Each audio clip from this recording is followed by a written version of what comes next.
Hi friends, welcome back to R K fashion studio. ಎಲ್ಲರೂ ಕೇಳೋದು ಏನು ನಿಖಿತವ್ರೆ, ರಾಯಲ್ ಬ್ಲೂಗೆ ಸ್ಕೈ ಬ್ಲೂ ಬಾರ್ಡರ್ ಕಲೆಕ್ಷನ್ನ ತೋರಿಸಿದ್ರಿ. ಸೊ ನಮಗೆ ಸೆಲ್ಫಲ್ಲಿ ಬೇಕು, ಇದು ಕಾಂಟ್ರಾಸ್ಟಲ್ಲಿ ಬರುತ್ತೆ ಅಲ್ವಾ ಬೆಂಟೆಕ್ಸ್ ಬಾರ್ಡರ್ನಲ್ಲಿ. ನಮಗೆ ಸೆಲ್ಫಲ್ಲಿ ಬೇಕು ಅಂತ ಸುಮಾರು ಜನ ಕೇಳ್ತಾ ಇದ್ರಿ. ಆದ್ದರಿಂದ ಇವಾಗ ಸೆಮಿ ಕ್ರೇಪ್ ಮೈಸೂರು ಸಿಲ್ಕಲ್ಲಿ ನಾನು ಇವಾಗ ಸೇಮ್ ಇದೇ ಥರ ಕ್ವಾಲಿಟಿ ಪ್ರೀಮಿಯಂ ಕ್ವಾಲಿಟಿನಲ್ಲಿ ಗೈಸ್, ಓಕೆನಾ. ಪ್ರೀಮಿಯಂ ಕ್ವಾಲಿಟಿನಲ್ಲಿ ಸೇಮ್ ವೆಯ್ಟ್ ಬರುತ್ತೆ. ಸುಮಾರು ಜನ ಅನ್ಕೊಂತೀರಾ ಏನು ಸೀರೆ ಯಾವ ರೀತಿ ಇರುತ್ತೆ ಅಂತ. ನಾನು ಪ್ರೀಮಿಯಂ ಕ್ವಾಲಿಟಿ ಅಂತ ಮೆನ್ಷನ್ ಮಾಡಿರ್ತೀನಲ್ಲ, ಅದು ಪ್ರೈಸ್ ಜಾಸ್ತಿ ಇರುತ್ತೆ. ಯಾಕೆಂದರೆ ಕ್ವಾಲಿಟಿನೂ ಹಾಗೆ ಇರುತ್ತೆ, ವೆಯ್ಟು ಕೂಡ ಹಾಗೆ ಇರುತ್ತೆ, ಓಕೆನಾ. ಅದಕ್ಕೋಸ್ಕರ ಇದು ಅಷ್ಟೇ ಪ್ರೀಮಿಯಂ ಕ್ವಾಲಿಟಿನಲ್ಲಿ ಇರುವಂತಹ ಸೇಲ್ಸ್ ಬ್ಲೌಸ್. ಸುಮಾರು ಜನ ಕೇಳ್ತಾ ಇದ್ರು. ಒಂದು 20 ಪೀಸಸ್ ಇದೆ ಇವಾಗ, ಓಕೆನಾ. ಬೇಗ ಸ್ಕ್ರೀನ್ ಮೇಲೆ ಕಾಣ್ತಿರೋ ನಂಬರ್ಗೆ ಬುಕಿಂಗ್ ಮಾಡ್ಕೊಳ್ಳಿ. 20 ಪೀಸಸ್ ಅಷ್ಟೇ ಅವೈಲಬಲ್ ಇರುತ್ತೆ.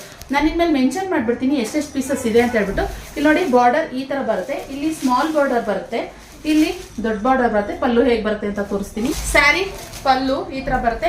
ಬ್ಲೌಸ್ ಅಂತ ಹೇಳಿದಾಗ ನಾನು ಹೇಳಿದೆ ಸೆಲ್ಫ್ ಅಲ್ಲಿ ಬರುವಂತದ್ದು, ಕಾಂಟ್ರಾಸ್ಟ್ ಅಲ್ಲ, ಇದು ಬ್ಲೌಸ್ ಬರೋ ಅಂಥದ್ದು. ಇದ್ರ ಪ್ರೈಸ್ ಬಂದ್ಬಿಟ್ಟು 1550 ಪ್ಲಸ್ ಶಿಪ್ಪಿಂಗ್ ಚಾರ್ಜಸ್ ಇರುತ್ತೆ. ಬೇಗ ಸ್ಕ್ರೀನ್ ಮೇಲೆ ಕಾಣ್ತಿರೋ ನಂಬರ್ಗೆ ಬುಕಿಂಗ್ ಮಾಡ್ಕೊಳ್ಳಿ. ಪ್ರೀಮಿಯಂ ಕ್ವಾಲಿಟಿನಲ್ಲಿ ಇರೋವಂಥದ್ದು. ಆದ್ರಿಂದ ಗೈಸ್, ಓಕೆ, ಒಂದು ಸೈಡು ದೊಡ್ಡ ಬಾರ್ಡರ್ ಬರುತ್ತೆ, ಒಂದು ಸೈಡು ಸ್ಮಾಲ್ ಬಾರ್ಡರ್ ಬರುತ್ತೆ. ಏಜ್ ಆಗಿರೋರ್ಗೂ ಒಂದು ಸ್ವಲ್ಪ ಈ ಥರ ಬಾರ್ಡರ್ ಚಿಕ್ಕದು ಕೇಳ್ತಾ ಇರ್ತಾರೆ, ಆದ್ರಿಂದ ಈ ರೀತಿ ಮಾಡಿಸಿದ್ವಿ.